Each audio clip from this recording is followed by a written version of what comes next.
को आज मेरी सरकार अभूतपूर्व उपलब्धियों के माध्यम से नई ऊर्जा दे रही है।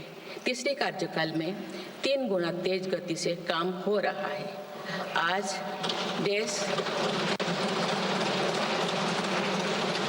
देश बड़े निर्णयों और नीतियों को असाधारण गति से लागू होते देख रहा है और इन निर्णयों में देश की गरीब, मध्यम वर्ग, युवा, महिलाओं, किसानों को सर्वोच्च प्राथमिकता मिली। मेरी सरकार ने तीसरे कार्यकाल में सभी के लिए आवास के उद्देश्य की पूर्ति के लिए ठोस कदम उठाए हैं। प्रधानमंत्री आवास योजना का विस्तार करते हुए 3 करोड़ अतिरिक्त परिवारों को नए घर देने का निर्णय लिया गया है। इसके लिए 5,36,000 करोड़ रुपया खर्च किए जाने की योजना है। मेरी सरकार गांव में गरीबों की उन भूमिका हक देने और वित्तीय समावेशन के लिए प्रतिबद्ध है। इस दिशा में स्वामित्व योजना के अंतर्गत अब तक 2 करोड़ 25 लाख स्वामित्व कार्ड जारी किए गए। इनमें से करीब 70 लाख स्वामित्व कार्ड पिछले 6 महीने से जारी किए। पीएम किसान सम्मान निधि के तहत करोड़ों किसानों को पिछले महीने में 41,000 करोड़ रुपया की राशि का भुगतान हुआ है। जनजातीय समाज के 5 करोड़ लोगों के लिए धरती आबा जनजातीय ग्राम उत्कर्ष अभियान प्रारंभ हुआ है। इसके लिए 80,000 करोड़ रुपए का प्रावधान किया गया है। आयुष्मान भारत योजना के अंतर्गत 70 वर्षों और उससे अधिक उम्र के 6 करोड़ वरिष्ठ नागरिकों को स्वास्थ्य बीमा देने का फैसला हुआ है। इन्हें हर वर्ष 5 लाख रुपए का हेल्थ कवर मिलेगा। छोटे उद्यमियों के लिए मुद्रा ऋण की सीमा 10 लाख रुपए से बढ़कर 20 लाख रुपया कर दी गई है।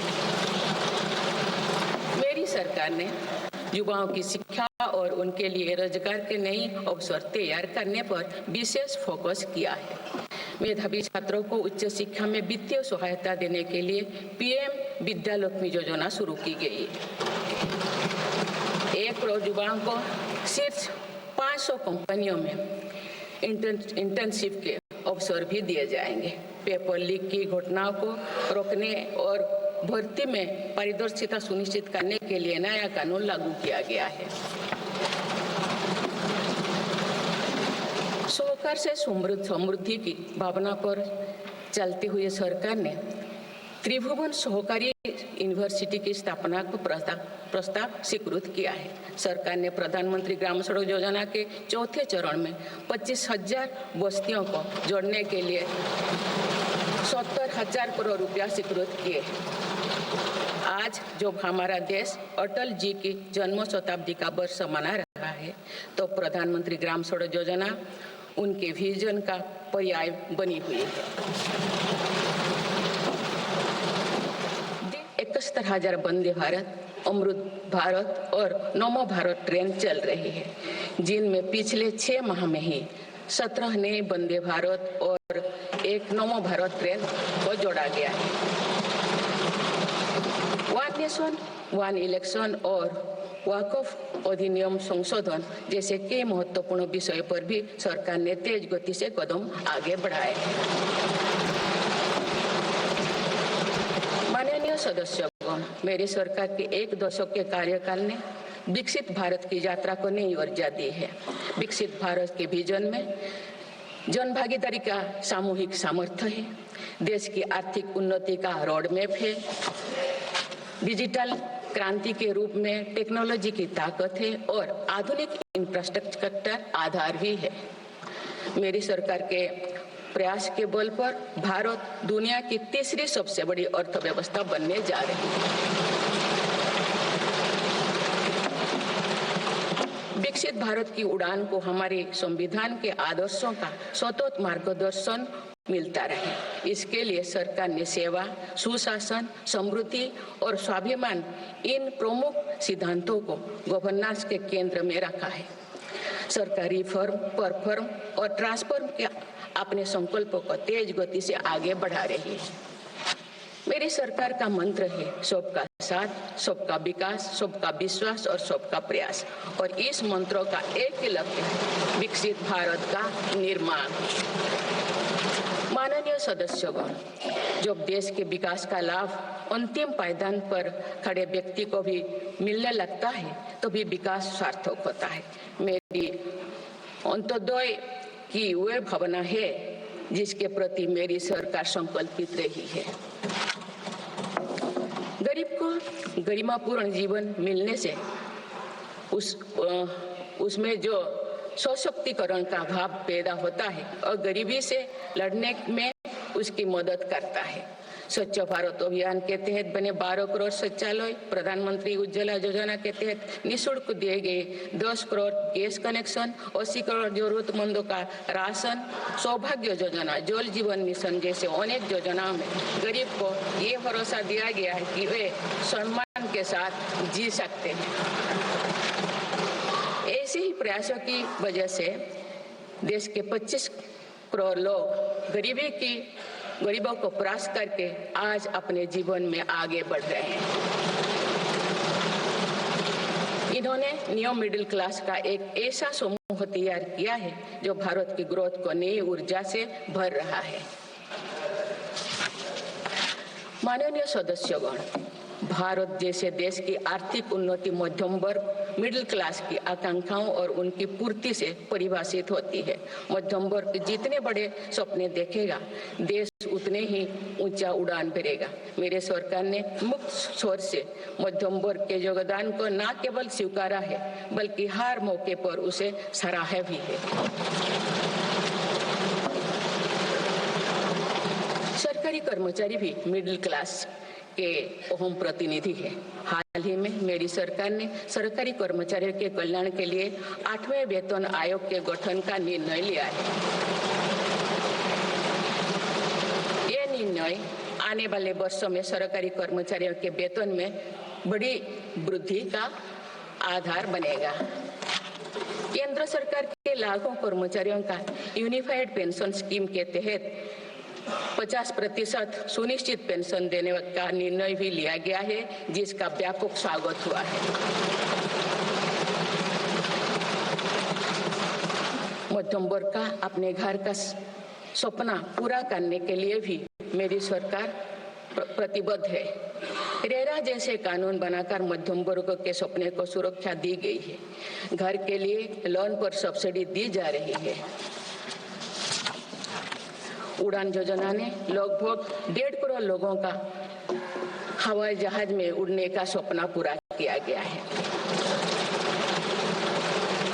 जन औषधि केंद्रों में 80% रियायती दरों पर मिल रही दवाओं से देशवासियों की 30,000 करोड़ रुपए से ज्यादा बचे हैं। हर विषय की पढ़ाई के लिए सीटों की संख्या में भी कई गुना बढ़ोतरी का बहुत लाभ मध्यम वर्ग को मिला है। राष्ट्र निर्माण में करदाता के योगदान को मेरी सरकार ने सम्मान देते हुए टैक्स से जुड़े मसलों को आसान किया है। टैक्स विवादों को कम करने के लिए फेसलेस मूल्यांकन की शुरुआत कर पारदर्शिता बढ़ाई गई है। आप देश में 75 वर्ष से अधिक उम्र के वरिष्ठ नागरिकों को जिन्हें सिर्फ पेंशन मिलती है, आयकर रिटर्न दाखिल करने के संबंध में स्वयं निर्णय लेने का अधिकार दिया गया है। माननीय सदस्यगण, मेरी सरकार महिलाओं के नेतृत्व में देश को सशक्त बनाने में यानी ह्यूमन लेड डेवलपमेंट में विश्वास करती है। नारी शक्ति बंधन अधिनियम के द्वारा लोकसभा और विधानसभा में महिलाओं के लिए आरक्षण इस दिशा में एक महत्वपूर्ण कदम है। राष्ट्रीय ग्रामीण आजीविका मिशन के तहत 91 लाख से अधिक स्वयं सहायता समूहों को सशक्त किया जा रहा है। देश की 10 करोड़ से भी अधिक महिलाओं को इसके साथ जोड़ा गया है। इन्हें कुल 9 लाख करोड़ रुपए से अधिक की राशि बैंक लिंकेज के माध्यम से वितरित की जाएगी। मेरी सरकार का लक्ष्य देश में 3 करोड़ लखपति दीदी बनाने का है। आज 1 करोड़ 15 लाख से भी अधिक लखपति दीदी एक गरिमामयी जीवन जी रहे हैं। इनमें से लगभग 50 लाख लाखपति दीदी बीते 6 महीने में बनी है।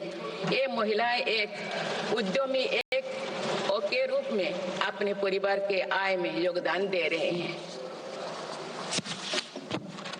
इंश्योरेंस फॉर ऑल की भावना के साथ कुछ महीने पूर्व ही बीमा सखी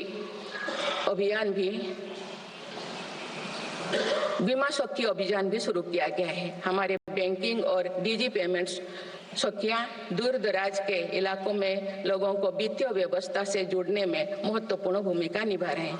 कृषि सखियां नेचुरल फार्मिंग के बढ़ावा दे रही हैं और पशु सखियां के माध्यम से हमारा पशुधन मजबूत हो रहे हैं। ड्रोन दीदी योजना महिलाओं के आर्थिक और तकनीकी सशक्तिकरण का माध्यम बने हैं। ये इस संसद के लिए गौरव का विषय है कि बड़ी संख्या में भारत की बेटियां लड़ाकू विमान उड़ा रही हैं, पुलिस में भर्ती हो रही हैं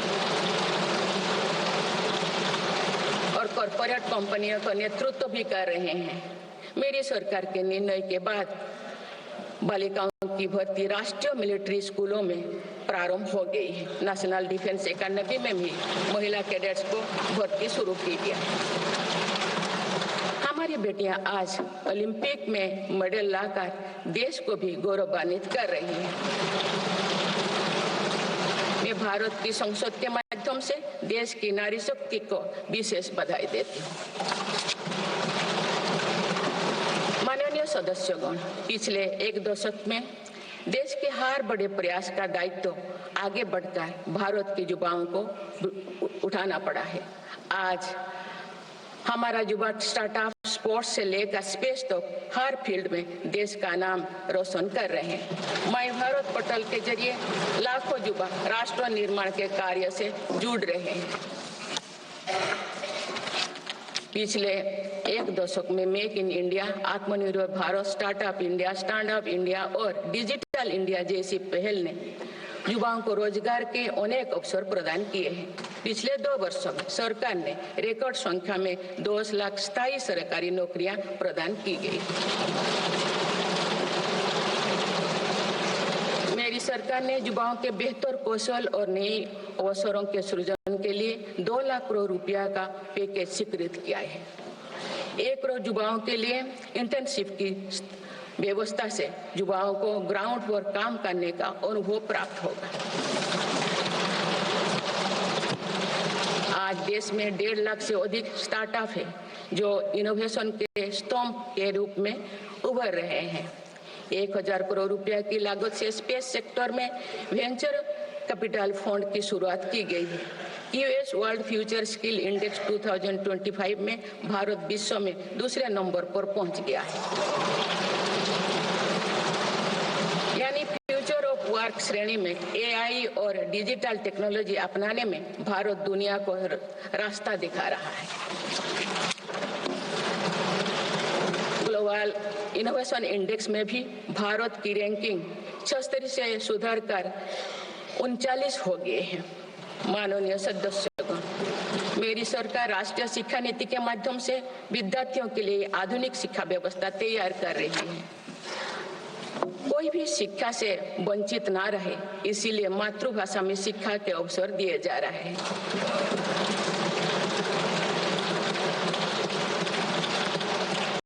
विभिन्न भर्ती परीक्षाएं 13 भारतीय भाषाएं में आयोजित कर भाषा संबंधी बाधाओं को भी दूर किया गया है। बच्चों में इनोवेशन को बढ़ावा देने के लिए 10,000 से अधिक स्कूलों में अटल टिंकरिंग लैब्स खोली गई है। ईज ऑफ डूइंग रिसर्च के लिए हाल ही में 1 नेशन 1 सब्सक्रिप्शन स्कीम लागू कर दिया है। इससे अंतर्राष्ट्रीय शोध की सामग्री निःशुल्क उपलब्ध हो सकेगी। पिछले एक दशक में उच्च शिक्षण संस्थाओं की संख्या बढ़ी है। इनकी गुणवत्ता में भी व्यापक सुधार हुआ है। यूएस विश्व यूनिवर्सिटी एशिया रैंकिंग में हमारे 163 विश्वविद्यालय शामिल हुई है। नालंदा विश्वविद्यालय के नए कैंपस का शुभारंभ कर शिक्षा संख्या में भारत का पुराना गौरव वापस लाया गया है। वो दिन भी दूर नहीं जो भारत में निर्मित गगनयान में एक भारतीय नागरिक अंतरिक्ष में जाएगा। कुछ दिन पहले स्पेस डॉकिंग में सफलता ने भारत के अपने स्पेस स्टेशन का मार्ग और आसान कर दिया गया। कुछ दिन पहले इसरो ने अपना 100वां लॉन्च करते हुए सैटेलाइट के सफलतापूर्वक स्थापित किए। मैं इस उपलब्धि के लिए भी इसरो को और सभी देशवासियों को बधाई देती हूँ। माननीय सदस्यगण, मेरी सरकार ने देश में विश्व स्तरीय स्पोर्ट्स वातावरण बनाने की दिशा में खोले खेलो India scheme, target Olympic podium scheme यानी स्टॉप्स राष्ट्रीय स्पोर्ट्स यूनिवर्सिटी स्थापित करके देश को आगे कदम बढ़ाया है। दिव्यांग के लिए ग्वालियर में विशेष खेल केंद्र खोला गया है। भारत की टीमों में चाहे ओलंपिक हो या फिर पैरालंपिक, हर जगह बेहतरीन प्रदर्शन किया गया है। हाल ही में विश्व शतरंज चैंपियनशिप में भी भारत ने अपना परचम लहराया है। फिट इंडिया मूवमेंट चलाकर हम सशक्त युवा शक्ति का निर्माण कर रहे हैं।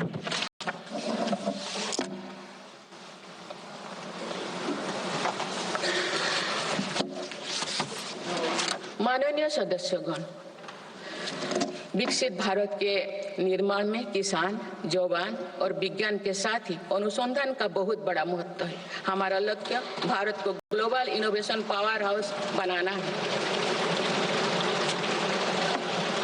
देश के शिक्षण संस्थानों में अनुसंधान को बढ़ावा देने के लिए 50,000 करोड़ रुपया की लागत से अनुसंधान नेशनल रिसर्च फाउंडेशन स्थापित किया गया है। 10,000 करोड़ रुपया के लागत से विज्ञान धारा योजना के तहत विज्ञान एवं प्रौद्योगिकी में इनोवेशन को बढ़ावा दिया जा रहा है। आर्टिफिशियल इंटेलिजेंस के क्षेत्र में भारत के योगदान को आगे बढ़ाते हुए इंडिया एआई मिशन प्रारंभ किया गया है।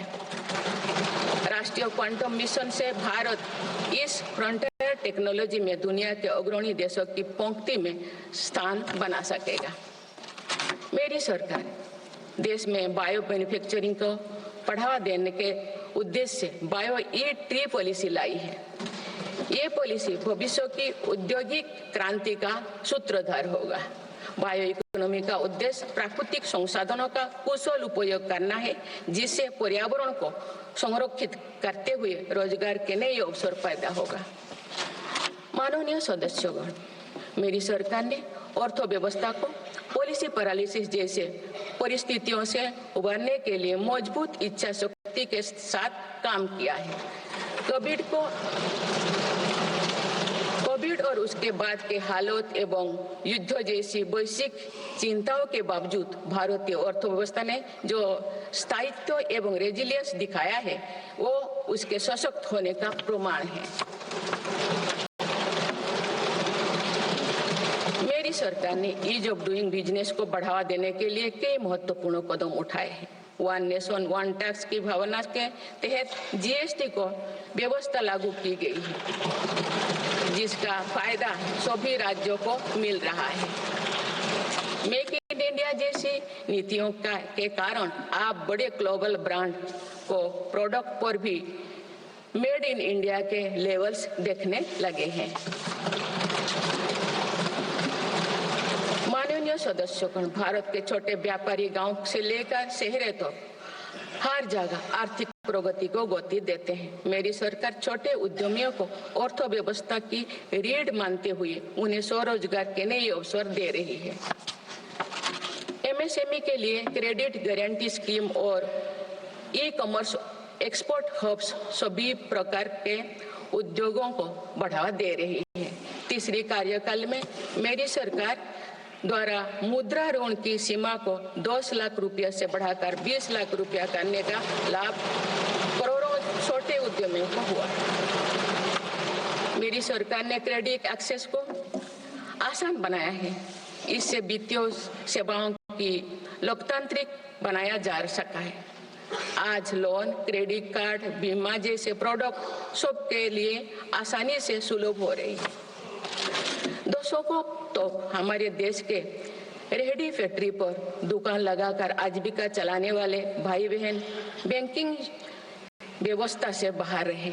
आज उन्हें पीएम स्वनिधि योजना का लाभ मिल रहा है। डिजिटल ट्रांजैक्शन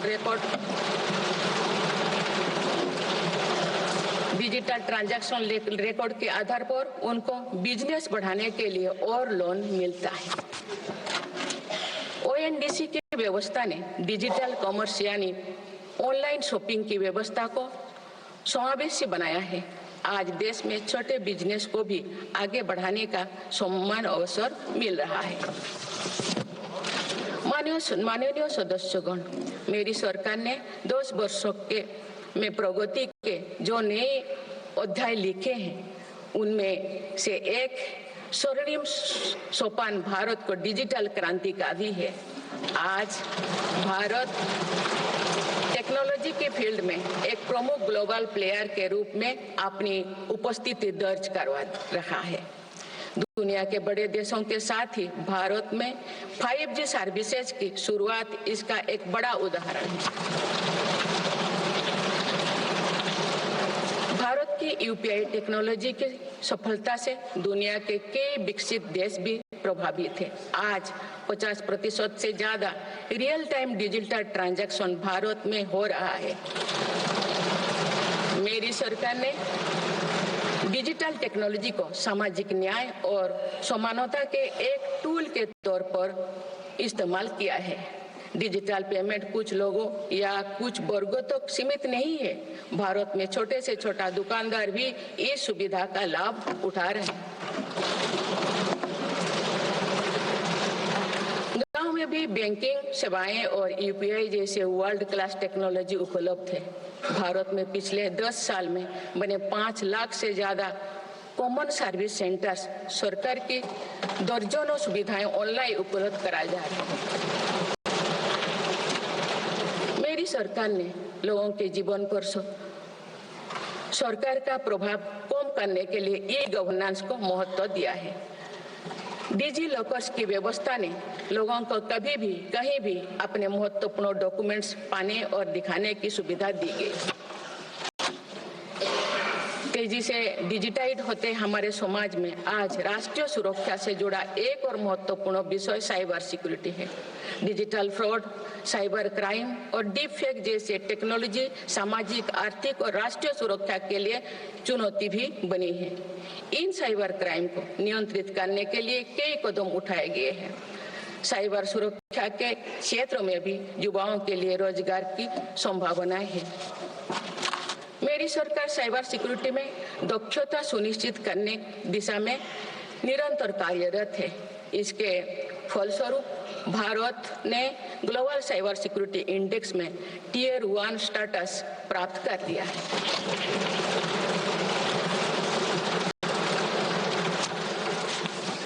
माननीय सदस्यगण, किसी भी देश का आधुनिक इंफ्रास्ट्रक्चर ने केवल उसके नागरिकों को एक बेहतर जीवन एवं देश को नई पहचान देता है, बल्कि देश को एक नया आत्मविश्वास भी देता है।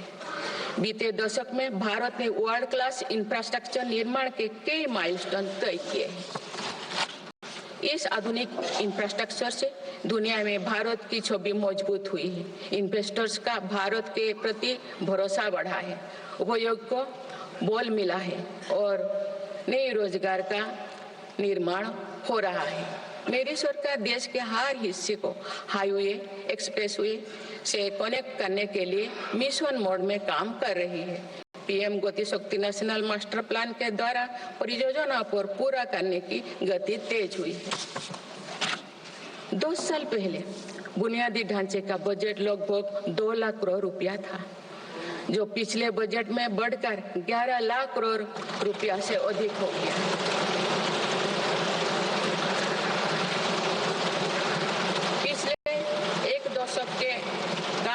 आगे ले जाते हुए पिछले 6 महीने में मेरी सरकार ने भविष्य के इंफ्रास्ट्रक्चर में रिकॉर्ड निवेश किया है।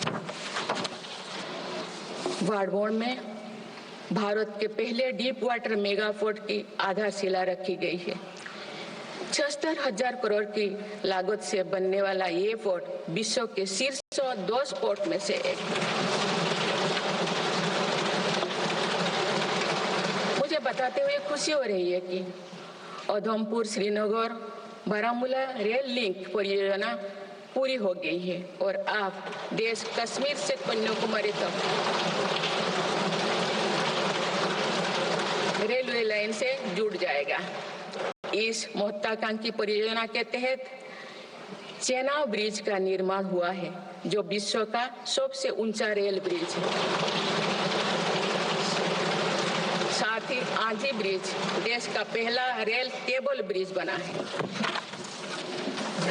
सिंकुन ला सुरंग पर काम भी सफलतापूर्वक आगे बढ़ रहा है। निकट भविष्य में पूरी होने पर यह विश्व की सबसे ऊंचा सुरंग होगा। इससे लद्दाख और हिमाचल प्रदेश के बीच बारहमासी संपर्क बना रहेगा।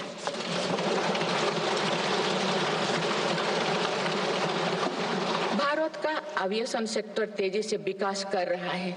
देश की एयरलाइन कंपनियों ने 1700 से अधिक नए विमानों के ऑर्डर दिए हैं। इतनी बड़ी संख्या में आने वाले विमानों के परिचालन के लिए हम एयरपोर्ट्स का विस्तार कर रहे हैं। पिछले एक दशक में देश के एयरपोर्ट्स की संख्या 2 गुनी हो गई।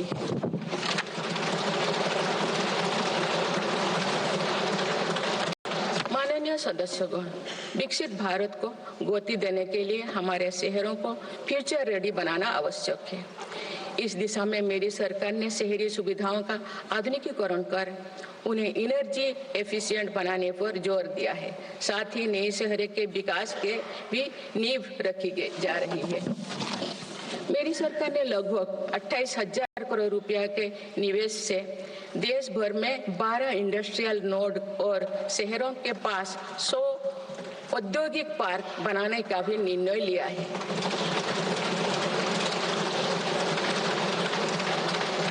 शहरी यातायात को सुगम बनाने के कार्य लगातार जारी है।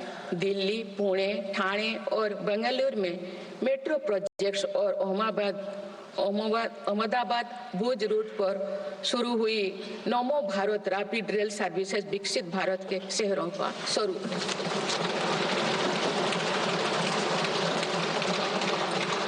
कुछ सप्ताह पूर्व ही दिल्ली में रिठारा नरेला कुंडली कॉरिडोर का काम शुरू हुआ है, जो दिल्ली मेट्रो नेटवर्क के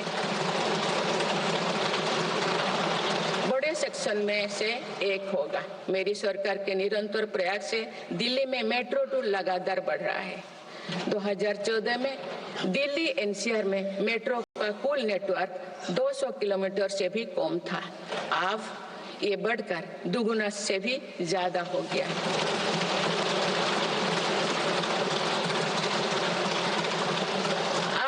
ये बताते हुए बेहद प्रसन्नता हो रही है कि भारत का मेट्रो नेटवर्क अब 1000 किलोमीटर के माइलस्टोन को पार कर चुका है।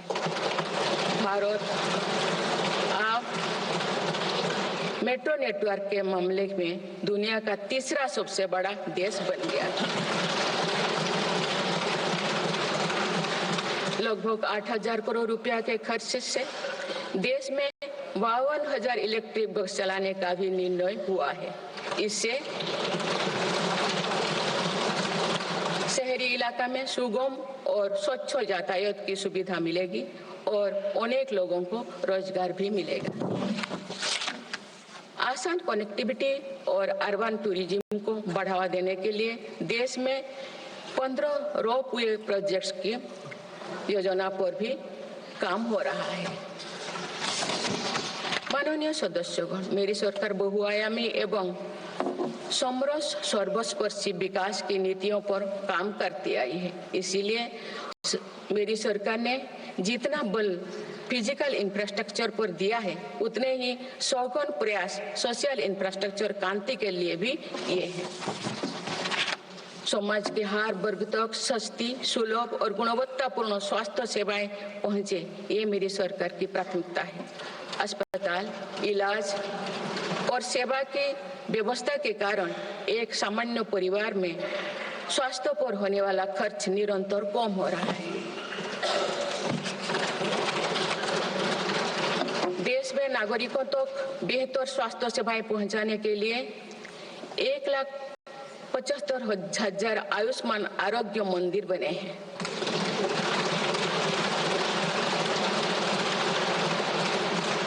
देश में कैंसर मरीजों की बढ़ती संख्या और इलाज में होने वाले खर्च को देखते हुए अनेक कैंसर दवाओं को कस्टम ड्यूटी में से मुक्त कर दिया गया है।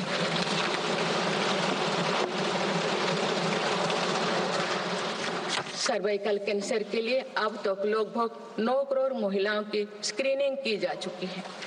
मेरी सरकार के प्रयास से दिमागी बुखार से लड़ने में देश को काफी सफलता मिली है। इससे होने वाले मृत्यु दर अब घटकर 6% रह गए। राष्ट्रीय टीबी उन्मूलन कार्यक्रम के अंतर्गत टीबी के मरीजों की संख्या भी घटी है। मेरी सभी देशवासियों और माननीय सांसदों से आग्रह है कि हम सब मिलकर टीबी मुक्त भारत के अभियान को सफल बनाने में अपना योगदान दें।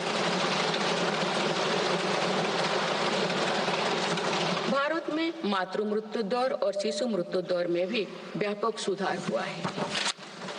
गर्भवती महिलाओं और बच्चों के टीकाकरण कार्यक्रम की सही ट्रैकिंग रखने के लिए यूइन पोर्टल लॉन्च किया गया है। इस पोर्टल पर अब तक लगभग 30 करोड़ वैक्सीन खुराक दर्ज हो चुका है। टेलीमेडिसिन के माध्यम से 30 करोड़ से अधिक टेली कंसल्टेशन से नागरिकों को स्वास्थ्य लाभ मिला है। सरकार अगले 5 सालों में देश के मेडिकल कॉलेजों में 75,000 नई सीटों के सृजन के लिए भी काम कर रही है। सरकार हेल्थ इंफ्रास्ट्रक्चर और मेडिकल इक्विपमेंट मैन्युफैक्चरिंग को बढ़ावा दे रही है। देश में नई बल्क ड्रग और मेडिकल डिवाइसेस के पार्क भी बनाया जा रहा है। हमने रोजगार के अनेक नए अवसर उपलब्ध हो रहा है। माननीय सदस्यगण, भारत में आधुनिक और आत्मनिर्भर कृषि व्यवस्था हमारा लक्ष्य है। मेरी सरकार किसानों को फसलों का उचित दाम दिलाने और उनकी आय बढ़ाने के लिए समर्पित भाव से काम कर रही है।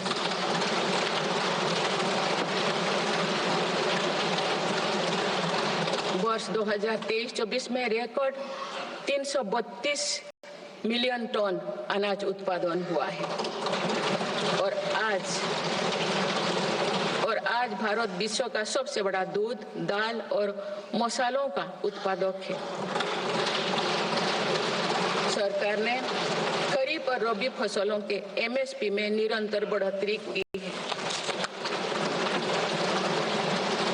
पिछले 10 दशक में धान, गेहूं, दलहन, तिलहन और मोटे अनाज की खरीद पर 3 गुना ज्यादा राशि खर्च की गई है। पिछले 6 महीने में फसलों की जलवायु अनुकूल, बायो फोर्टिफाइड और अच्छी उपज देने वाले 109 उन्नत प्रजातियां किसानों को सौंपी गई है। देश में कृषि इंफ्रास्ट्रक्चर को सुदृढ़ करने के लिए सरकार ने कृषि इंफ्रास्ट्रक्चर फंड योजना के दायरे का विस्तार किया है। इससे ग्रामीण क्षेत्र में रोजगार को और बढ़ावा मिलेगा। देश में तिलहन उत्पादन को बढ़ावा देने और खाद्य तेलों में आत्मनिर्भरता प्राप्त करने के उद्देश्य से national mission on oil seeds को स्वीकृति दी गई है। प्राकृतिक खेती को बढ़ावा देने के लिए भी राष्ट्रीय मिशन चलाया जा रहा है।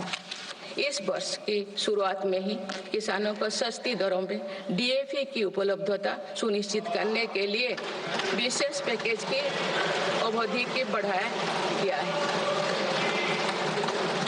मत्स्य पालन को बढ़ावा देने के लिए 11 एकीकृत एक्वा पार्क की स्थापना की गई है। माननीय सदस्यगण, कुछ सप्ताह पूर्व ही भारत मौसम विज्ञान विभाग के 150 साल पूरी हुई है। वेदर रेडी और क्लाइमेट स्मार्ट भारत के लिए मेरी सरकार ने 2000 करोड़ रुपए की लागत से मिशन मौसम प्रारंभ किया है, जिसका लाभ हमारे किसानों को भी मिलेगा। बाबा साहेब अम्बेडकर के विजन पर चलते हुए देश के सूखाग्रस्त इलाकों में सिंचाई और पीने के पानी उपलब्ध कराने के लिए मेरी सरकार ने 2 ऐतिहासिक रिवर इंटरलिंकिंग परियोजनाओं पर काम आगे बढ़ाया है। 40,000 करोड़ रुपए से अधिक लागत की तीन बेतवा लिंक परियोजना में मध्य प्रदेश और उत्तर प्रदेश के लाखों ग्रामीणों भाई बहन का लाभ मिलेगा। संशोधित पार्वती कालीमेघी चंबल लिंक परियोजना में राजस्थान और मध्य प्रदेश में सिंचाई और पीने के पानी की आवश्यकता की पूर्ति। पोलावरम सिंचाई परियोजना को पूरा करने के लिए 12,000 करोड़ रुपया की अतिरिक्त राशि भी स्वीकृत की गई है। माननीय सदस्यगण, हमारे 8 लाख सहकारी संस्थाएं एवं उनके 19 करोड़ हितधारक सदस्य ग्रामीण भारत के करीब 90% क्षेत्र का प्रतिनिधित्व करते हैं। बीते वर्षों में शहरी क्षेत्रों में भी सहकारी संस्थाओं का विस्तार हुआ है। सहकारी सेक्टर के आर्थिक सशक्तिकरण के लिए उठाए गए विभिन्न कदमों के फलस्वरूप रोजगार के अनेक अवसर सृजित हो गए हैं। वर्ष 2025 को अंतर्राष्ट्रीय सहकारिता वर्ष के रूप में मनाया जा रहा है, जिसमें भारत अपना महत्वपूर्ण योगदान देगा।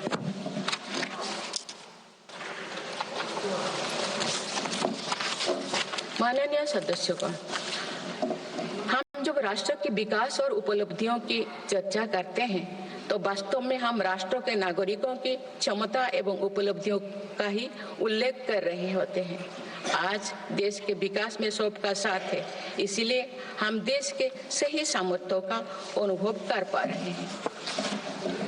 मेरी सरकार के प्रयासों का सबसे अधिक लाभ देश के दलित, वंचित और आदिवासी समाज को मिल रहा है।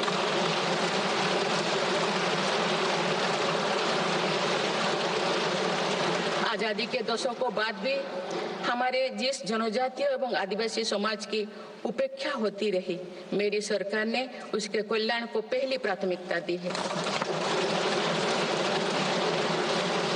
धरती आबा जनजातीय ग्राम उत्कर्ष अभियान और पीएम जनमन योजना इसका प्रत्यक्ष उदाहरण है। देश भर में स्थापित 470 से अधिक एकलव्य मॉडल आवासीय विद्यालय के माध्यम से लगभग 1.25 लाख आदिवासी बच्चों को स्कूली शिक्षा दी जा रही है। पिछले 10 वर्ष में आदिवासी बहुल इलाकों में 30 नए मेडिकल कॉलेज खोले गए हैं। विशेष राष्ट्रीय मिशन चलाकर आदिवासी समुदाय की सिकल सेल से जुड़े स्वास्थ्य सेवाओं पर भी ध्यान दिया जा रहा है। इस मिशन के अंतर्गत लगभग 5 करोड़ व्यक्तियों की स्क्रीनिंग की जा चुकी है। जनजातीय विरासत को सहेजने के लिए भी मेरी सरकार ने अनेक कदम उठाए हैं। इस वर्ष भगवान बिरसा मुंडा की 150वीं जयंती का पर्व पूरे देश में जनजातीय गौरव वर्ष के रूप में मनाया जा रहा है।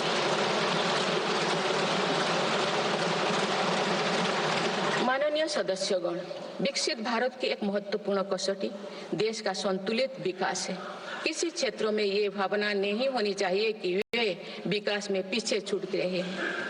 मेरी सरकार ने नॉर्थ ईस्ट के लोगों की इन्हीं भावनाओं को समझा, उनके दिल से दूरियों का भाव समाप्त किया।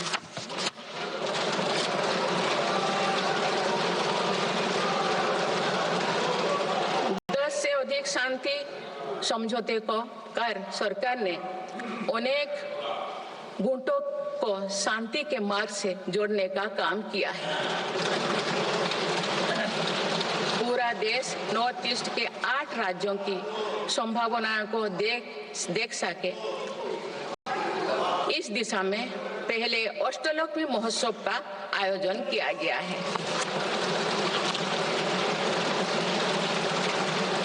पूर्वोत्तर के विकास के साथ साथ सरकार ने देश के पूर्वोत्तर यानी पूर्वी राज्यों के सर्वांगीण विकास की कार्य योजना पर काम शुरू कर दिया गया है, जिससे रोजगार के नए अवसर भी उपलब्ध होगी। अंडमान निकोबार एवं लक्षद्वीप में विकास की कई परियोजनाएं प्रारंभ कर उन्हें राष्ट्र की विकास यात्रा में महत्वपूर्ण स्थान दिया गया है।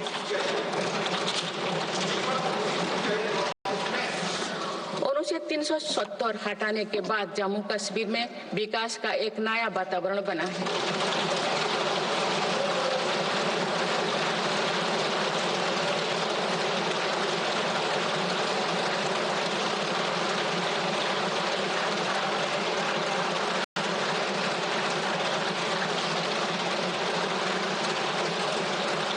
कश्मीर में लोकसभा चुनाव एवं विधानसभा चुनाव अत्यंत शांतिपूर्ण माहौल में संपन्न हुए। जम्मू कश्मीर के लोग इसके लिए बधाई के पात्र हैं। माननीय सदस्यगण, राष्ट्र या समाज की सफलता समावेशी एवं सर्वस्पर्शी तभी होती है जब वो सिद्धांतों से प्रेरित हो। इसलिए मेरी सरकार ने उन मौलिक सिद्धांतों को हमेशा अपने कार्यनीति के केंद्र में रखा, जिनका निर्देश हमारे संविधान ने दिया है। संविधान के आलोक में मेरी सरकार की प्रमुख सैद्धांतिक प्रेरणा है सेवा।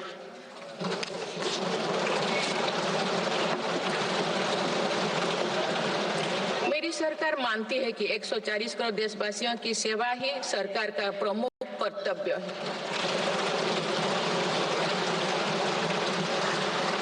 इस दिशा में सरकार पूरी संवेदनशीलता से काम कर रही है। समाज के पिछड़े वर्ग और सफाई कर्मचारियों को आसान लोन मुहैया कराने के लिए पीएम सूरज योजना का विस्तार किया गया है।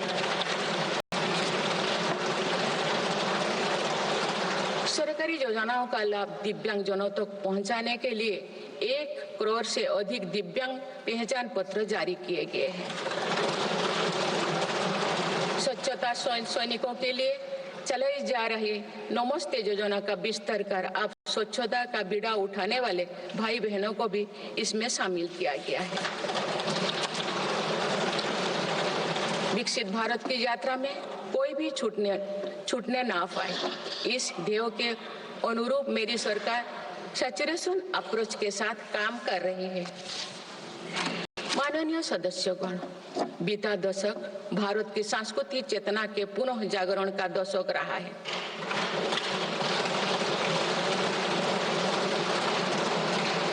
हम अपनी विरासत पर गर्व और विकास के प्रति समर्पण के साथ ऐसा भविष्य गढ़ रहे हैं जहां संस्कृति और प्रगति साथ साथ आगे बढ़े। इस वर्ष हम डॉक्टर श्यामा प्रसाद मुखर्जी की 125वीं जयंती मनाए हैं।